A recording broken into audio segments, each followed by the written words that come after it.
Assalamualaikum warahmatullahi wabarakatuh. Perkenalkan, nama saya Rofiatul Hasanah dengan NIM 126204202126. Di sini saya akan menyampaikan mata kuliah Filsafat Pendidikan Matematika dengan materi Sejarah Matematika.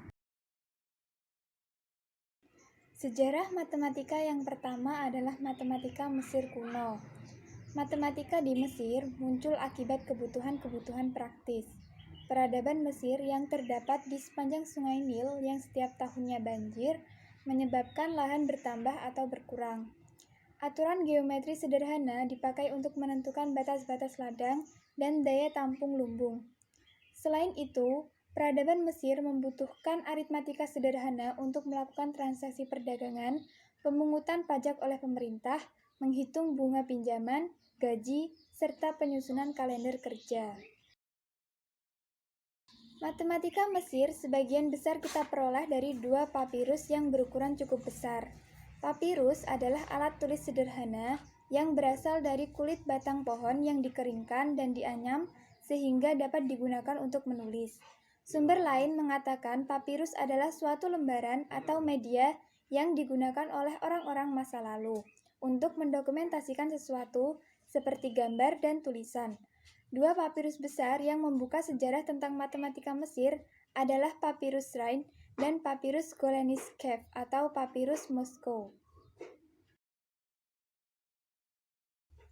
Papirus Rhind atau biasa disebut Ahmes adalah suatu risalah matematika yang menyerupai buku petunjuk praktis dan mengandung 85 soal yang ditulis dengan huruf hieratik oleh penulis Ahmes sekitar tahun 1650 sebelum Masehi. Papirus itu dibeli di Mesir oleh ahli Egyptologi Inggris Henry Rhind dan kemudian diserahkan ke British Museum. Oleh karena itulah, papirus ini kemudian dinamakan Papirus Rhind. Papirus ini merupakan sumber utama mengenai matematika Mesir kuno dan diterbitkan pada tahun 1927. Selain memberikan rumus-rumus luas dan cara-cara perkalian, pembagian, dan pengerjaan pecahan, lembaran itu juga menjadi bukti bagi pengetahuan matematika lainnya, termasuk bilangan komposit dan prima, rata-rata aritmatika, geometri, harmonik, pemahaman sederhana saringan Eratosthenes, dan teori bilangan sempurna yaitu bilangan 6. Lembaran ini juga berisi cara menyelesaikan persamaan linear orde 1, barisan aritmatika dan geometri. Selanjutnya Papirus Golenischev atau disebut juga Papirus Moskow karena dimiliki oleh Museum Seni Murni di Moskow. Naskah ini berisi soal kata atau soal cerita yang barangkali ditujukan sebagai hiburan. Sejarah matematika yang kedua adalah matematika Babilonia. Matematika Babilonia merujuk pada seluruh matematika yang dikembangkan oleh bangsa Mesopotamia atau bangsa Irak. Sejak permulaan Sumeria hingga permulaan peradaban Helenistik. Dinamai matematika Babilonia karena peran utama kawasan Babilonia sebagai tempat untuk belajar. Lebih dari 400 lempengan tanah liat ditemukan sebagai sumber sejarah bangsa Babilonia yang digali sejak 1850-an. Bukti terdini matematika menyebutkan bahwa lempengan bertulisan tersebut adalah karya bangsa Sumeria yang membangun peradaban kuno di Mesopotamia. Mereka menuliskan tabel perkalian pada lempengan tanah liat yang berkaitan dengan geometri dan pembagian. Sebagian besar lempengan tanah liat yang sudah diketahui berasal dari tahun 1800 sampai 1600 sebelum Masehi dan meliputi topik-topik pecahan, aljabar, persamaan kuadrat dan kubik, dan perhitungan bilangan reguler, inverse, perkalian, dan bilangan prima kembar. Lempengan itu juga meliputi tabel perkalian dan metode penyelesaian persamaan linear dan persamaan kuadrat. Lempengan Babilonia 7289 sebelum Masehi memberikan hampiran bagi akar 2 yang akurat sampai 5 tempat desimal. Tulisan dan angka bangsa Babilonia sering juga disebut sebagai tulisan paku karena bentuknya seperti paku. Orang Babilonia menuliskan huruf paku menggunakan tongkat yang berbentuk segitiga yang memanjang, atau biasa disebut sebagai prisma segitiga, dengan cara menekannya pada lempeng tanah liat yang masih basah sehingga menghasilkan cekungan segitiga yang meruncing menyerupai gambar paku. Pencapaian dalam ilmu matematika lainnya yaitu ditemukannya penentuan nilai akar kuadrat.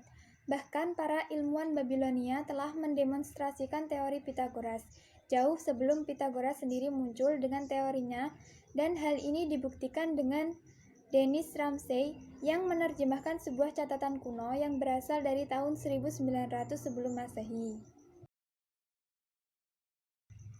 Matematika Babilonia ditulis menggunakan sistem bilangan seksagesimal basis 60. Penggunaan bilangan ini dapat dilihat pada penggunaan satuan waktu, yaitu 60 detik untuk 1 menit, 60 menit untuk 1 jam, dan pada penggunaan satuan sudut yaitu 360 yang diperoleh dari 60 dikali 6 derajat untuk satu putaran lingkaran. Juga penggunaan detik dan menit pada busur lingkaran yang melambangkan pecahan derajat. Kemajuan orang Babilonia di dalam matematika didukung oleh fakta bahwa 60 memiliki banyak pembagi. Sejarah matematika yang ketiga adalah matematika Yunani. Matematika Yunani ditenggarai dimulai oleh Thales dari Miletus dan Pitagoras dari Samos. Menurut legenda, Pitagoras bersafari ke Mesir untuk mempelajari matematika, geometri, astronomi dari pendeta Mesir. Pitagoras mendirikan mazhab Pitagoras yang mendakwakan bahwa matematikalah yang menguasai semesta. Mazhab Pitagoraslah yang menggulirkan istilah matematika, dan merekalah yang memulakan pengajian matematika. Mazhab Pitagoras dihargai sebagai penemu bukti pertama teorema Pitagoras. Sedangkan ilmuwan Thales menggunakan geometri untuk menyelesaikan soal-soal perhitungan ketinggian piramida dan jarak perahu dari garis pantai. Dia dihargai sebagai orang pertama yang menggunakan penalaran deduktif untuk diterapkan pada geometri, dengan menurunkan 4 akibat wajar dari teorema Thales. Teorema Thales sendiri menyatakan bahwa sudut sentuh busur yang dilukiskan di dalam setengah lingkaran adalah sudut siku-siku. Teori ini mungkin dipelajarinya saat dia berada di Babilonia, tetapi yang khas adalah peragaan teorema tersebut. Thales juga dianggap sebagai orang terdini di dalam sejarah, yang kepadanya temuan-temuan khusus matematika disematkan. Sejarah matematika yang selanjutnya adalah matematika Cina.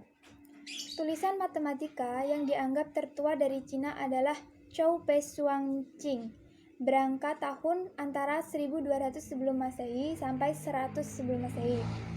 Hal yang menjadi catatan khusus dari penggunaan matematika Cina adalah sistem notasi posisional bilangan desimal, yang disebut pula bilangan batang, di mana sandi-sandi yang berbeda digunakan untuk bilangan-bilangan antara 1 dan 10, dan sandi-sandi lainnya sebagai perpangkatan dari 10.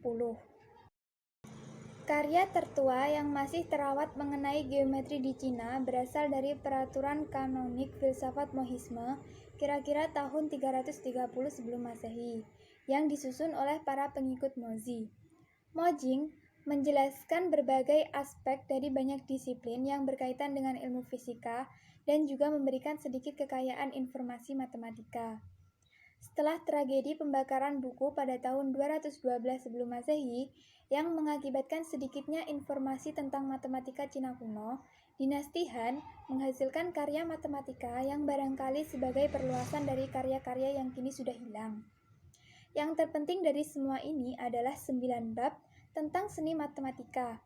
Ia terdiri dari 246 soal kata yang melibatkan pertanian, perdagangan, pengerjaan geometri yang menggambarkan rentang ketinggian, dan perbandingan dimensi untuk menara pagoda Cina, teknik, survei, dan bahan-bahan segitiga siku-siku, serta pi. Ia juga menggunakan prinsip Gavalery tentang volume lebih dari 1000 tahun sebelum Gavalery mengajukannya di barat. Ia menciptakan bukti matematika untuk teorema Pitagoras dan rumus matematika untuk eliminasi Gauss. Bangsa Cina juga membuat penggunaan diagram kombinatorial kompleks yang dikenal sebagai kotak ajaib dan lingkaran ajaib. Dijelaskan pada zaman kuno dan disempurnakan oleh Yang Hui. Zhu Chongzi dari dinasti selatan dan utara menghitung nilai pi sampai 7 tempat desimal, yang bertahan menjadi nilai pi paling akurat selama hampir 1000 tahun. Sejarah matematika yang terakhir adalah matematika India. Matematika Vedanta dimulai di India sejak zaman besi. Satapatha Brahmana menghampiri nilai pi. Sulba Sutras merupakan tulisan-tulisan yang berisi tentang geometri yang menggunakan nilai irasional, bilangan prima, aturan 3 dan akar kubik, menghitung akar kuadrat dari 2 sampai sebagian dari 100 ribuan, memberikan metode konstruksi lingkaran yang luasnya menghampiri persegi yang diberikan, menyelesaikan persamaan linear dan kuadrat, mengembangkan triple Pythagoras secara aljabar, dan memberikan pernyataan dan bukti numerik untuk teorema Pythagoras. Beberapa tokoh matematika yang terkenal dari India yaitu Surya Siddhanta yang memperkenalkan fungsi trigonometri sinus, kosinus, dan balikan sinus. Kemudian Aryabhata yang memperkenalkan fungsi versinus, menghasilkan tabel trigonometri India pertama tentang sinus, mengembangkan teknik-teknik dan algoritma aljabar, infinitesimal, dan persamaan diferensial, serta memperoleh solusi seluruh bilangan untuk persamaan linier oleh sebuah metode yang setara dengan metode modern. Kemudian pada abad ke-14, Madhava dari Singamagrama menemukan rumus Leibniz untuk pi dan menggunakan 21 suku untuk menentukan nilai pi. Demikian yang dapat saya sampaikan. Apabila ada kurangnya, saya mohon maaf sebesar-besarnya. Wassalamualaikum warahmatullahi wabarakatuh.